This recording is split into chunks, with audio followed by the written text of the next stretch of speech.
আজি ৰাতিপুৱা উঠিয়ে ঘৰলৈ বুলি ওলাইছো যেহেতু এসপ্তাহ ঘৰ বেমাৰ কৰি ঘৰতে থাকিলো সেহে আজি ঘৰলৈ আহিব ওলাইছো আৰু আহিব ওলাওতে মায়ে টিফিনত মাংস আৰু ৰুটি পঠাই দিলে আৰু মাৰ মৰম যেহেতু ৰাতিপুৱাই একো ভালকে খোৱা হোৱা নাই সেহে মা এনেকৈ ভৰাই দিছে আৰু সকলোকে টাটা বাই বাই কৰি ঘৰলৈ ৰাওনা হলো আৰু ইমান দিন পিছত ঘৰলৈ যেতিয়া আহো তেতিয়া কিন্তু মনটো বহুত বেয়া লাগে আৰু উপায় নাই এইফালে আহিয়ে গোটেই ঘৰৰ বস্তু বাহানি খুলি খালি কৰি দিলো কাৰণ আজি আমাৰ ঘৰটো পুটিন কাটিব এইফালে আকৌ সেই সময়খিনি অকনমান ওলাই মই চাউল অকনমান জাৰাত লাগি গলো ইফালে দেখিছেনে মোৰ মুখখনত একেবাৰে এলাৰ্জি হৈ গৈছে গুটি উঠি গৈছে ধুলি বালি লাগি এইফালে টোপনিৰ পৰা উঠি গধূলিৰ পৰিবেশটো দেখো যে ইমান ধুনীয়া বতাহ দিছে কিনকৈ বতাহখিনি গাত লাগিছে সেয়ে অকনমান সময় খিৰিকীৰ ওচৰতে ৰৈ দি মনটো ঠাণ্ডা কৰিলো আৰু এইফালে গধূলি আহি পালে আৰু আহোতে আজি ঘৰত খুমাই কিবা লৈ আহিছে মানে ঘৰৰ পৰা মা কিবা পঠাই দিছে আৰু কি পঠাই দিছে সেইখিনিও মই বেগটো খুলি বলো চাও কি আছে আৰু এই কলা প্লাষ্টিকখনত আহোতে মাছ লৈ আহিছে মানে গাঁৱৰ পৰা দাদিয়ে কিবা পঠাই দিছে আৰু সেইখিনিয়ে মা আৰু মোৰ কাৰণে পঠাই দিছে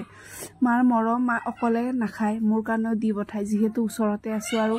কতনো আৰু এৰি খাব এফালে আকৌ চিপছো পঠাই দিছে ছোৱালী দুজনীৰ কাৰণে এয়া দেখিছেনে এয়া হৈছে তেজপাতখিনি মই আনিবলৈ পাহৰিছিলো সেইকাৰণে আকৌ মা পঠাই দিছে এফালে আকৌ চাউলৰ গুড়িও দিছে এইফালে আকৌ শুকান মাছ পঠাই দিছে এই প্লাষ্টিকখনত শুকান মাছ আছে এইখিনি দেখিছেনে ইমান ধুনীয়া শুকান মাছ কিনি লৈ আহিছে গাঁৱৰ পৰা আৰু তাকে মোৰ কাৰণেও পঠাই দিছে আৰু এয়া হৈছে চাউলৰ চিৰা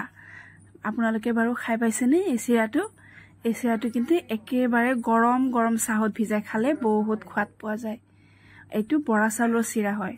আৰু এইফালে বোলো কি আছে চাও এইফালে দিছে পিঠা আৰু বাখৰ ইমান ধুনীয়াকৈ ফুলাকৈ পিঠাকেইটা বনাই পঠাই দিছে আৰু এইখিনি কিন্তু গোটেইখিনি বস্তু দাদিয়ে পঠাই দিছে দেই মোৰ কাৰণে যিহেতু মোক ফোন কৰিয়ে সুধিছিল যে তোৰ কাৰণে কি দিম মই পিঠাকে দিব ক'লো আৰু এইফালে অহাতে মোৰ কাৰণে আচাৰ লৈ আহিলে আৰু এইফালে পিঠাকেইটা বোলো খুলি এতিয়া চাওঁ আৰু চাহৰ লগতো খাওঁ যিহেতু চাহ খোৱাই নাছিলো এওঁৰ কাৰণে মই ৰৈ আছিলো আৰু আহোতে মাছ লৈ আহিলে মোক সুধিলে যে কি মাছ আনিম মই ক'লো যে অকণমান কিবা বেলেগ মাছ আনিব সেয়ে তেওঁ আকৌ ৰৌ মাছকে লৈ আহিলে তাকে বনাই দিম ৰৌ মাছ আকৌ ইমান এটা সোৱাদ নাই নহয়নে বাৰু এইফালে আকৌ ৰন্ধা বঢ়া কৰি আহি অকণমান সময় বহিলো ছোৱালীকেইজনীৰ লগতে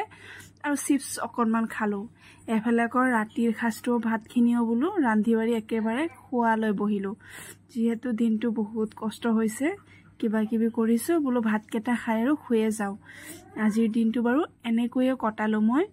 আপোনালোকে বাৰু কেনেকৈ কটালে আজিলৈ আহিছো বাই